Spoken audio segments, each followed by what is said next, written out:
Hello students, welcome to all of you on my YouTube channel Physics Classes by VK Rai, KG Nodara। आज भी हम जो पिछला chapter चल रहा था प्रकाश का वर्ण विक्षेपण एवं विचलन, उसी चैप्टर से कुछ न्यूमेरिकल बताने जा रहे हैं। न्यूमेरिकल बोर्ड पर आपके सामने है। पहला न्यूमेरिकल है, फ्लिंट कांच के बने एक प्रिज्म के अपवर्तक कोण की गणना करें। तो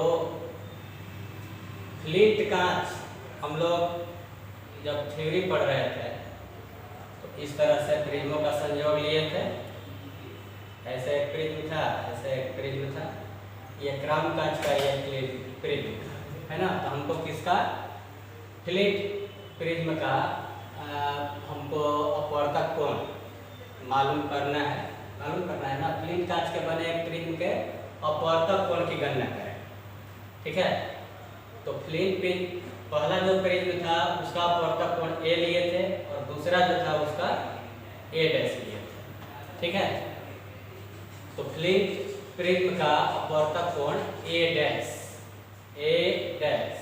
दिया हुआ है और फ्लिंट कांच के बने एक प्रिज्म के अपवर्तक कोण की गणना करें। ये गणना करना है ना। जो 7 डिग्री अपवर्तक कोण वाले क्राउन प्रिज्म से, क्राउन प्रिज्म का अपवर्तक कोण ए ये दिया हुआ है, ए = 7 डिग्री। अपवर्तक कोण वाले क्राउन प्रिज्म से मिलकर विचलन रहित वर्ण विक्षेपण उत्पन्न करता है ना।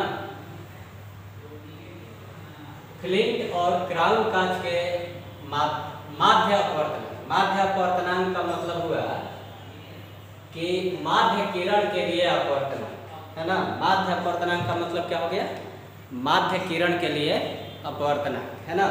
तो फ्लिंट प्रिज्म के लिए माध्य किरण के लिए अपवर्तनांक है कितना, μy डैश = 1.520 और क्राउन प्रिज्म के लिए माध्य किरण के लिए अपवर्तनांक Vy दिया हुआ है 1.760 है ना।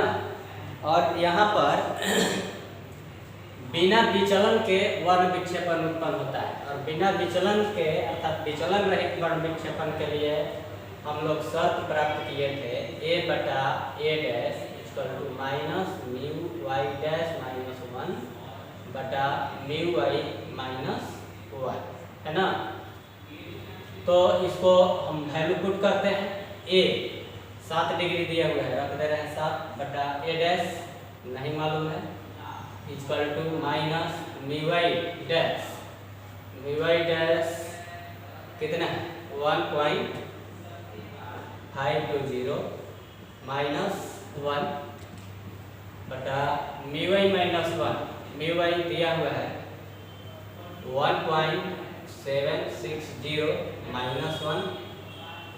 इसको हम सॉल्व कर रहे हैं तो माइनस इसको घटाएंगे तो 0.520 और यहाँ पर घटाएंगे तो 0.760 आ रहा है ना। अब क्रॉस मल्टीप्लाई कर दे रहे हैं, a डैश को इससे कर रहे हैं और 7 को इससे कर रहे हैं है ना। और a डैश इंटू -0.520 = 7 × 0.760 यही ना। तो a डैश निकालना है हमको, तो इससे a डैश निकालना है। a डैश = ये जा करके दाहिनी ओर भाग में हो जाएगा, मतलब ये माइनस चिन्ह है ना। तो -7 × 0.760 बटा 0.520 है ना। तो अब इसको कटा करके पहले तो दशमलव खत्म कर देंगे और दशमलव खत्म करने के बाद यहाँ दशमलव खत्म कर दे रहे हैं -7 × 76/52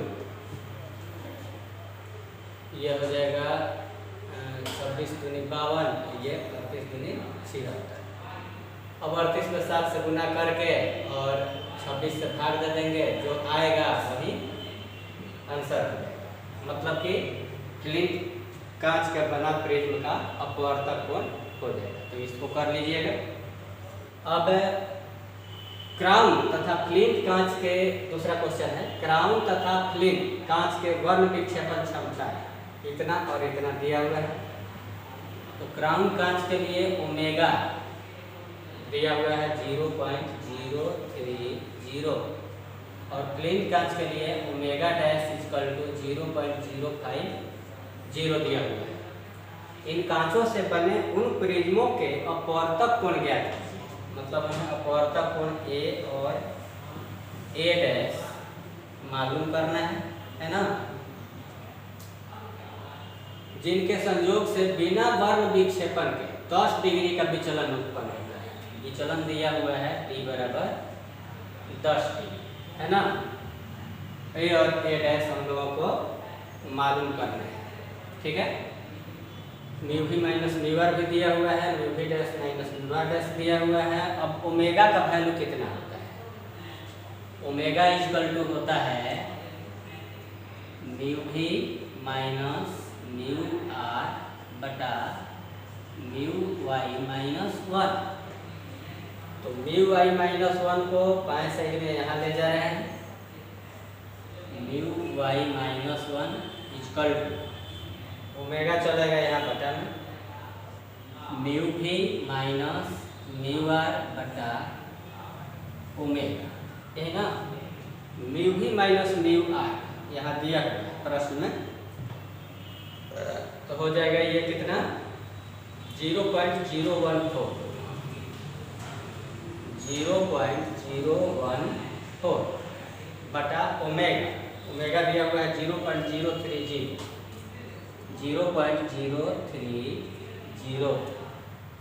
तो यहाँ हो जा रहा है 14/30 7/15, है ना। तो 7/15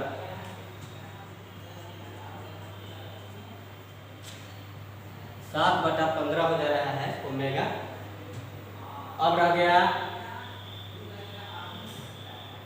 ओमेगा डैश दिया हुआ है, तो ओमेगा डैश इक्वल टू इसी तरह से लिखेंगे और हमें mu Y dash minus 1 equal to आ जाएगा म्यू भी डैश माइनस 1 बटा ओमेगा डैश।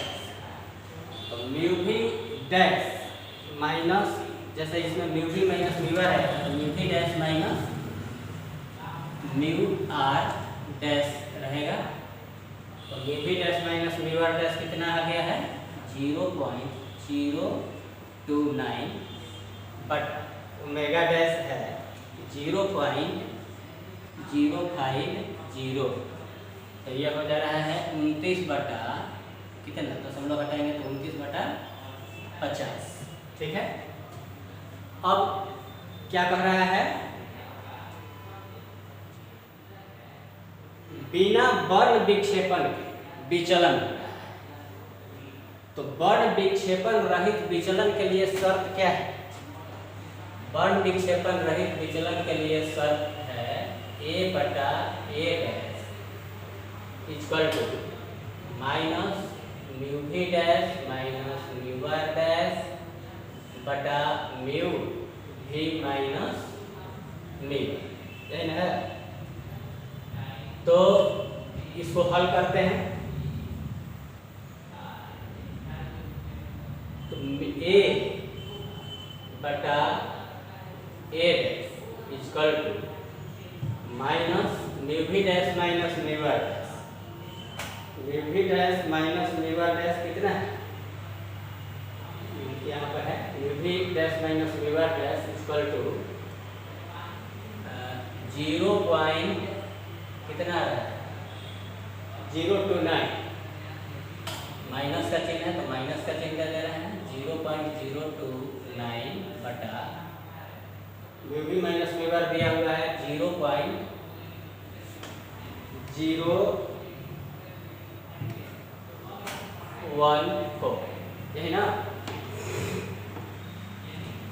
तो ये वैल्यू आ जा रहा है 29 बटा माइनस में ना, माइनस 29 बटा 14, माइनस 29 बटा 14, ये आ रहा है a बटा a डैश। ठीक है, अब हम लोग विचलन का सूत्र देख लेते हैं। d इक्वल टू हम लोग का आया हुआ था mu y minus 1 into a 1 minus omega बटा ओमेगा डैश। ठीक है, तो mu y minus 1 into a, यहाँ पर कितना आया हुआ है, म्यू y माइनस 1 आया हुआ है, d का मान दिया हुआ है 10 डिग्री, तो हम 10 डिग्री लिख दे रहे हैं। 10 डिग्री बराबर म्यू y माइनस 1 दिया हुआ है, म्यू y माइनस 1 यहाँ पर निकला हुआ है, mu y minus 1 equal to 7 बटा 15, 7 बटा 15 माइनस 1 इंटू a, ये तो दिया हुआ नहीं, a 1 माइनस कितना हो जाएगा, ओमेगा बटा ओमेगा डैश। ओमेगा दिया हुआ है 0.030 और ओमेगा डैश दिया हुआ है 0.050। ठीक है, तो यहाँ तो जगह नहीं है, हम यहाँ पर बता दे रहे हैं। तो 10 इक्वल टू कितना हो जाएगा, 10 इक्वल टू 7 बटा 15 में से 1 घट गया, तो 7 घटाओ 15 बटा 15 इंटू a 1 माइनस 30 बटा 50, यही ना। और 10 इक्वल टू 7 में से 15 घट के माइनस 8 बटा 15 इंटू a हो गया, और इसको घटाएंगे तो 5 घटाओ 3 बटा 5 और 10 इक्वल टू माइनस 8 बटा 15 a इंटू 2/5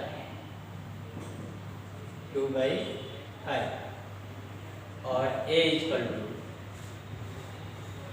कितना हो जाएगा, 10 15 5 75 ऊपर चला जाएगा, माइनस चिन्ह दिया जाएगा, बटा में 8 गुने 16, 2 8 16 बचे 10, मतलब ये हो गया माइनस 75 गुना 5 375 बटाया 8 चौका 32, 32 5 37, 5 पर 5 55, तो 8 6 48, 7 5 7 पर 0, 8 8 64, 6 पर 0, तो हो जाएगा 8 7 56, फिर 8 5 40, भाग देने पर इतना आ जा रहा है, इतना डिग्री। और माइनस चिन्ह का अर्थ यहाँ ये है कि क्राउन कांच और फ्लिंट कांच एक दूसरे के विपरीत रखे हुए हैं, इसलिए यहाँ पर माइनस आया हुआ है, तो a निकल गया। अब हमारे पास पहले से मालूम है a बटा a डैश इक्वल टू कितना, माइनस 29 बटा 14। ठीक है, और a का मान यहाँ पर हम मालूम कर लिए हैं, माइनस 46.875 बटा a डैश हो गया इक्वल टू माइनस 29 बटा 14, 29 बटा 14। ठीक है, तो माइनस माइनस तो कट गया, और a डैश इक्वल टू कितना हो जाएगा, a डैश इक्वल टू 46.875, 14 चल जाएगा ऊपर, बटा 29। ठीक है, तो अब तो गुना भाग तो करने आता ही होगा, तो इसको 14 से गुना कर लेना है जितना आएगा उसमें 29 से भाग दे देना है। जो आएगा वो फ्लिंट कांच के बने प्रिज्म का अपवर्तक कोण हो जाएगा ए डैश। तो ये ए डैश निकल जाएगा, ए का वैल्यू निकाल ही दिए है यहाँ पर, यही दोनों मालूम करना था। और अब ये तीसरा प्रश्न है, लेकिन हम तीसरा प्रश्न को जहाँ सोल्व करना था वहाँ पर तो ये सब बना दिए। तो इसको वीडियो को पॉज करके और इसको सोल्व कर लेना है, और करने के बाद में फिर इसको देखना है। हम अब इसको मिटा रहे हैं।